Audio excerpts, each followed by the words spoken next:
Bem-vindos ao debate. Hoje a gente vai examinar as narrativas e as alegações que aparecem em alguns trechos selecionados do livro O Chefe.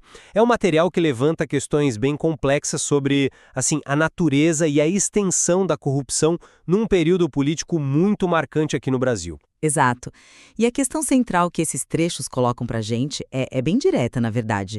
As evidências que são apresentadas ali, elas apontam para o então presidente Lula tendo de fato conhecimento e controle sobre os esquemas de corrupção que são descritos.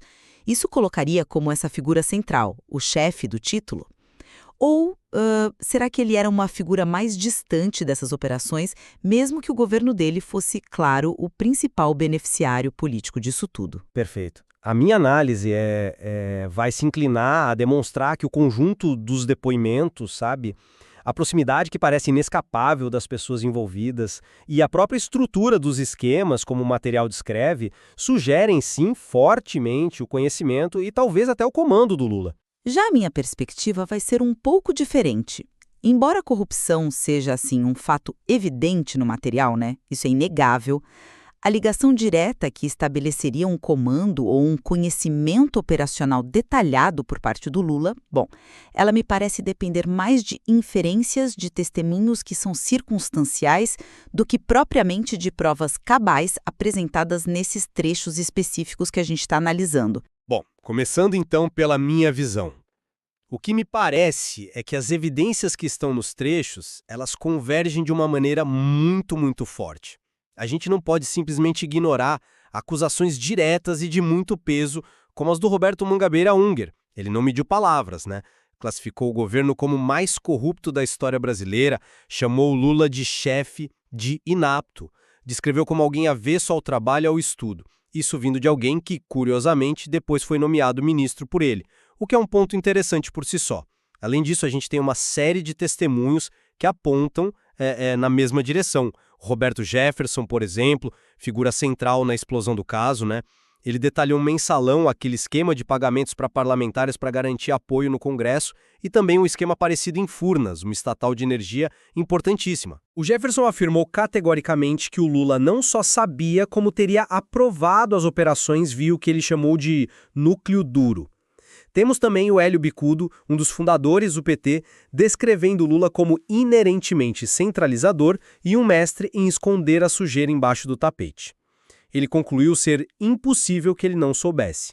E talvez a frase mais direta venha do José Dirceu, que era o chefe da Casa Civil, o braço direito do Lula.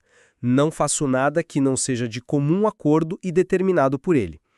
Isso é muito significativo, Some-se a isso os alertas que o Lula teria recebido diretamente e aparentemente ignorado, do Marconi Perillo sobre compra de votos, do Miro Teixeira, que era líder do governo, sobre o próprio mensalão, e da Mara Gabrilli, sobre um esquema de extorsão em Santo André que teria vitimado a família dela. E, finalmente, a onipresença de figuras do círculo mais íntimo do Lula nos escândalos. Dirceu, Antônio Palocci, ministro da Fazenda, Luiz Guxiquem, Secretaria de Comunicação, Paulo Camoto, presidente do Sebrae e amigo pessoal, Roberto Teixeira, compadre e advogado, Jorge Lorenzetti, analista de informações, Freud Godoy, segurança pessoal, a sistematicidade e a escala da corrupção descrita, mensalão, Correios, Furnas, o caso do dossiê contra o PSDB, VisaNet, beneficiando diretamente a governabilidade, a base aliada, tornam, na minha leitura desse material, muito difícil sustentar a tese de desconhecimento do líder máximo.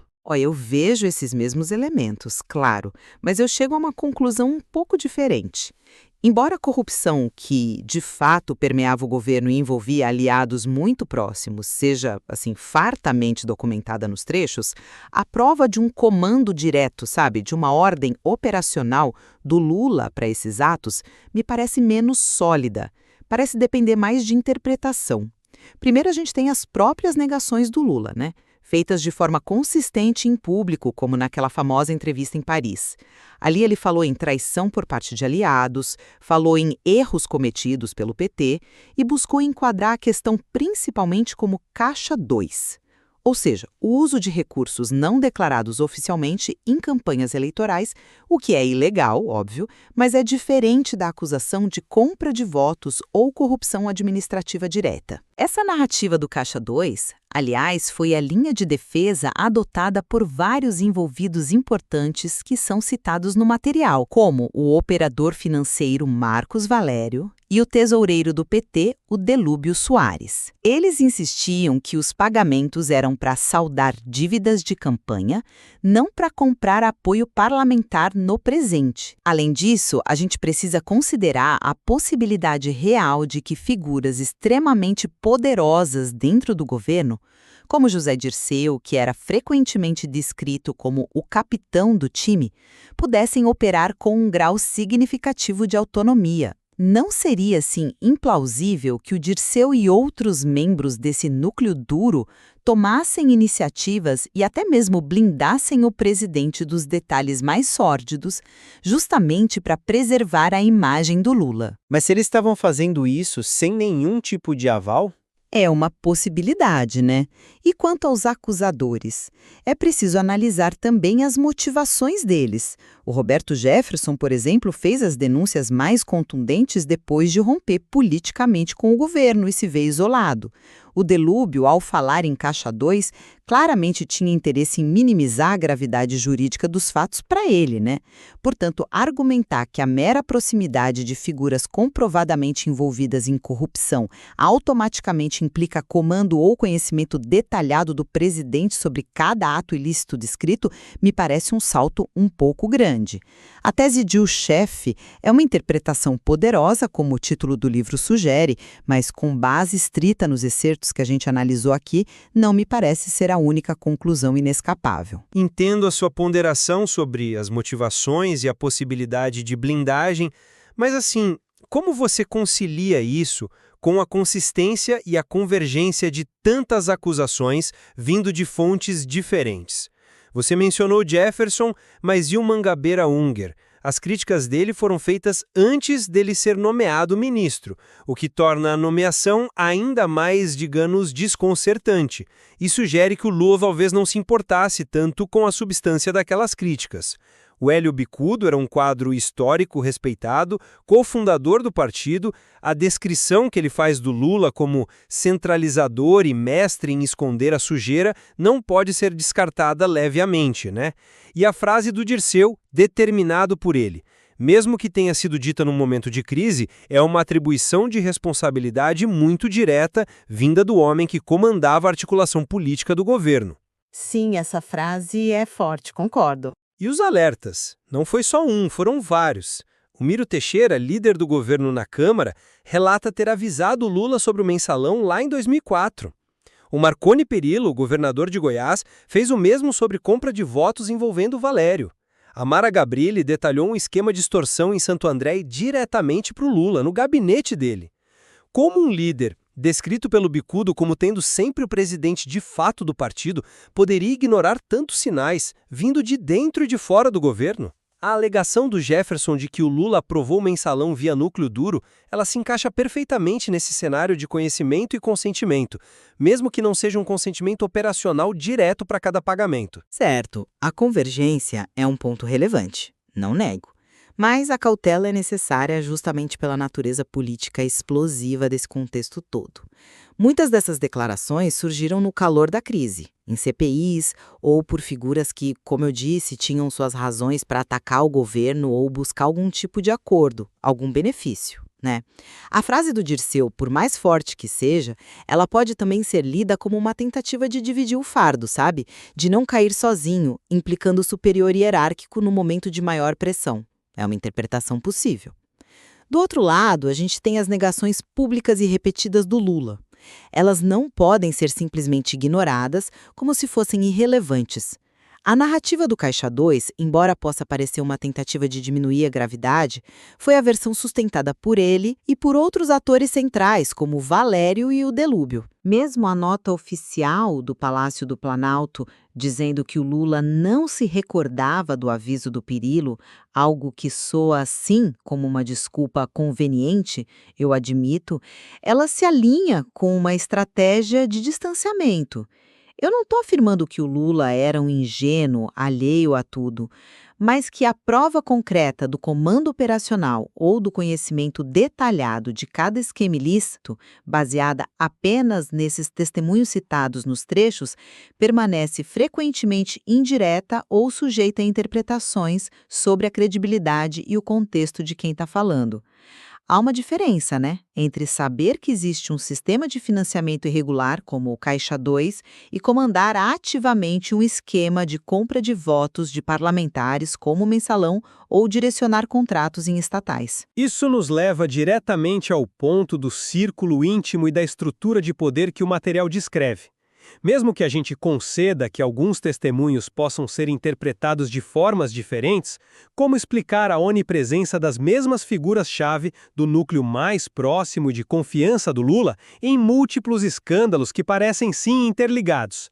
José Dirceu, Antônio Palocci, Luiz Guxiquem, o chamado núcleo duro palaciano, eles são mencionados em conexão com o Mensalão, com esquemas em estatais importantes como Furnas e Correios e com o caso VisaNet. Some a eles outros nomes de confiança absoluta. Paulo Camoto, tesoureiro histórico das campanhas do Lula, e depois no Sebrae, com menções a arrecadações suspeitas. Roberto Teixeira, o compadre advogado envolvido em negócios que levantaram questionamentos. Freud Godoy, o segurança pessoal, e Jorge Lorenzetti, o analista de informações, ambos peças centrais no escândalo do dossiê, aquela tentativa de incriminar adversários políticos às vésperas da reeleição.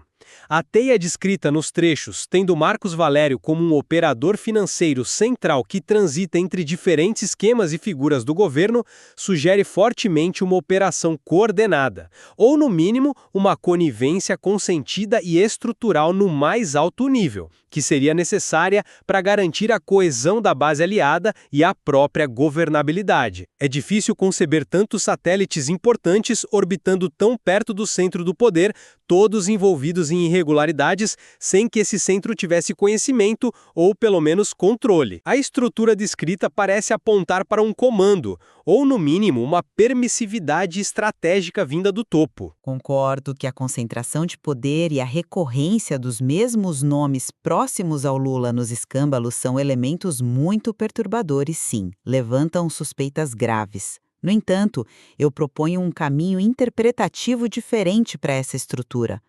Ministros com pastas estratégicas e figuras de enorme influência política, como eram o Dirceu, o Palocci ou o Guxiquem, podem ter sim construído seus próprios espaços de poder quase como feudo, sabe?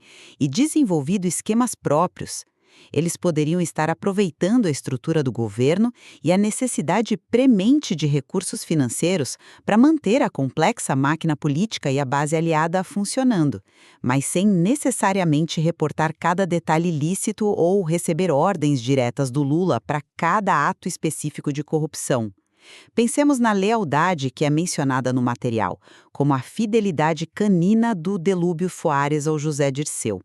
Essa dinâmica de lealdade a um chefe intermediário pode explicar parte do funcionamento. O Dirceu, por exemplo, poderia atuar como um escudo, absorvendo a responsabilidade operacional e política dos esquemas mais arriscados, enquanto o Lula se mantinha focado na macropolítica, nos resultados gerais da governabilidade, talvez sem querer se contaminar com os detalhes operacionais mais sórdidos.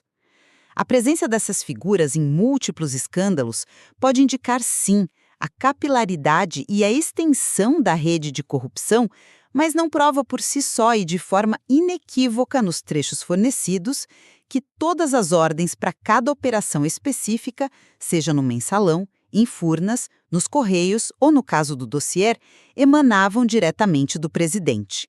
A estrutura pode ter sido mais descentralizada na operação ilícita do que a tese de o chefe sugere. Mas e quanto aos incidentes específicos relatados nos trechos, onde a reação ou a falta de reação do Lula parece indicar, no mínimo, conhecimento e talvez complacência? Veja o caso da nomeação do Dimas Toledo para a diretoria de Furnas. Segundo o relato do Jefferson, o Lula inicialmente teria resistido, considerando o Toledo ligado a adversários, extremamente tucano, mas no fim teria cedido à pressão do Dirceu, que supostamente queria manter ali um esquema de arrecadação que o Toledo operava. Se isso for preciso, demonstra o Lula ciente de uma disputa por cargos que envolvia controle sobre recursos e esquemas ilícitos. E o encontro com a Mara Gabrilli? Ela relata ter detalhado pessoalmente para o Lula um esquema de extorsão que ocorria na Prefeitura de Santo André, envolvendo figuras ligadas ao PT, e que teria culminado no assassinato do prefeito Celso Daniel. Ela diz ter recebido do Lula a promessa de providências, mas o que aconteceu, segundo ela, foi o oposto: retaliações contra a empresa da família dela. A inação do Lula, neste caso específico, após um alerta tão grave e direto, é muito difícil de justificar como mero desconhecimento ou delegação. É um ponto forte, esse da Gabrilli. Exato. E o que dizer da nomeação do Mangabeira Unger, alguém que o acusou publicamente de ser o chefe do governo mais corrupto? Ou a defesa intransigente do José Sarney, um aliado fundamental, mesmo diante de uma avalanche de denúncias contra ele? Esses episódios, juntos, eles pintam o quadro de um líder que ou sabia e consentia com as práticas para manter seu projeto de poder, ou era, no mínimo, pragmaticamente conivente com situações que seriam inaceitáveis. Essa é, novamente, uma leitura bastante plausível dos eventos, mas eu ainda vejo espaço para uma interpretação alternativa, baseada nos próprios elementos que foram fornecidos.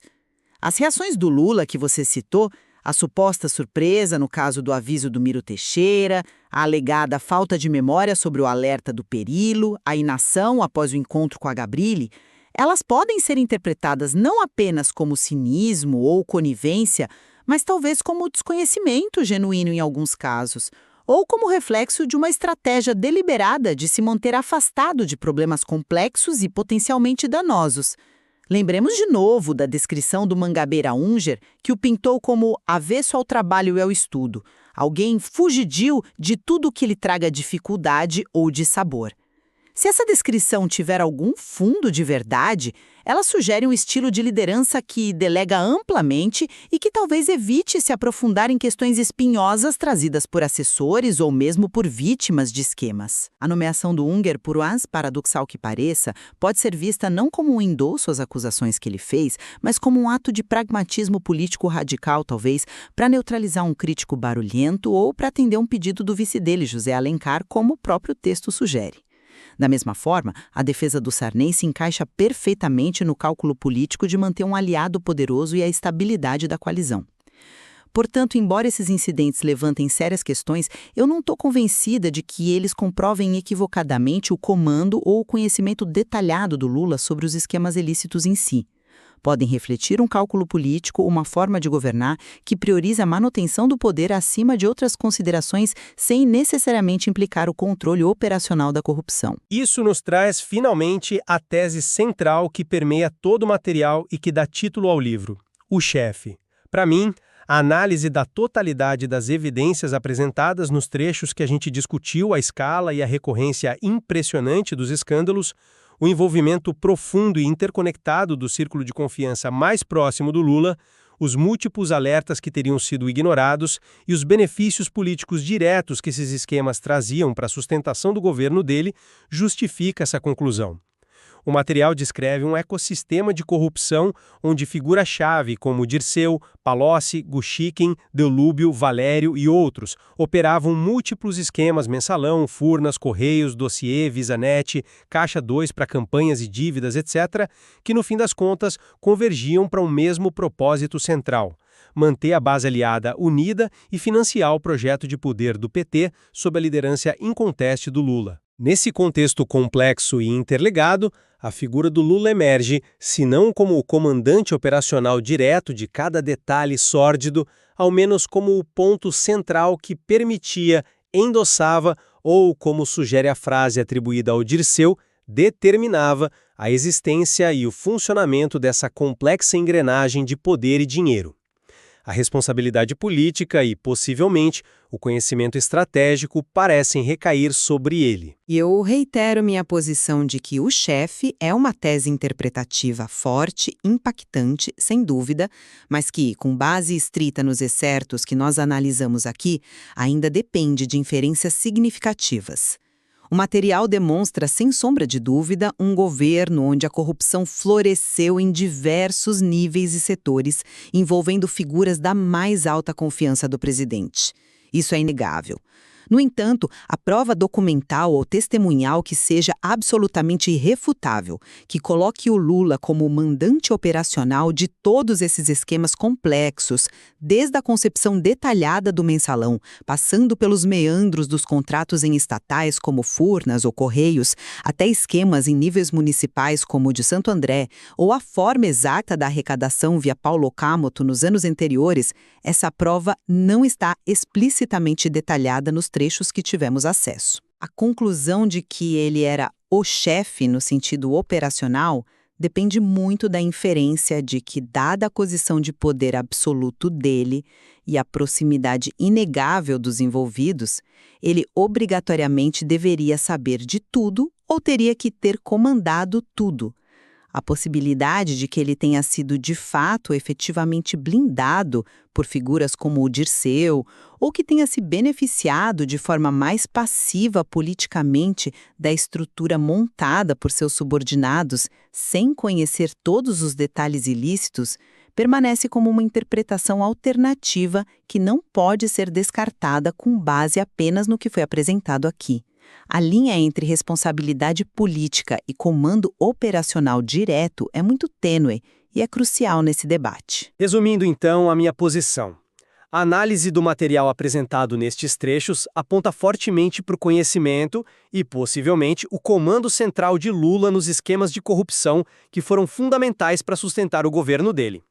Os testemunhos de figuras-chave, os alertas diretos que parecem ter sido ignorados e a participação ativa e recorrente do seu círculo mais próximo em múltiplos escândalos interligados formam um mosaico complexo, mas que torna difícil sustentar a tese de mero desconhecimento ou distanciamento estratégico. Por outro lado, eu reafirmo que, embora o material documente de forma contundente a extensão da corrupção e envolva figuras umbilicalmente ligadas a Lula, as evidências da ordem direta dele ou do seu conhecimento operacional detalhado, nos trechos específicos que a gente examinou, são, na sua maioria, circunstanciais ou baseadas em depoimentos cujas motivações podem ser questionadas, né?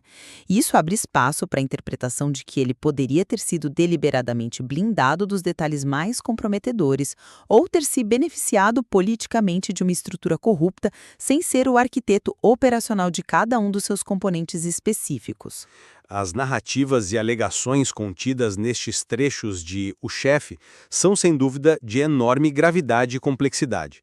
Analisar as diferentes perspectivas sobre o papel da liderança central nesses eventos é, portanto, essencial para a gente buscar uma compreensão mais aprofundada desse período e das suas consequências. Exatamente. O material oferece uma riqueza de detalhes, depoimentos e pontos de vista que, como a gente viu aqui, permitem interpretações distintas e até opostas. Ele convida a uma reflexão cuidadosa por parte de quem o examina, deixando a conclusão final sobre o nível exato de conhecimento e responsabilidade de cada ator para a avaliação individual das evidências apresentadas e do peso que se dá a cada uma delas. Com certeza, há muito mais a ponderar sobre o que esses trechos revelam.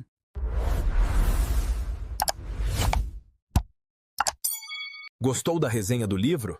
Para a aquisição do livro, o link está na descrição do vídeo.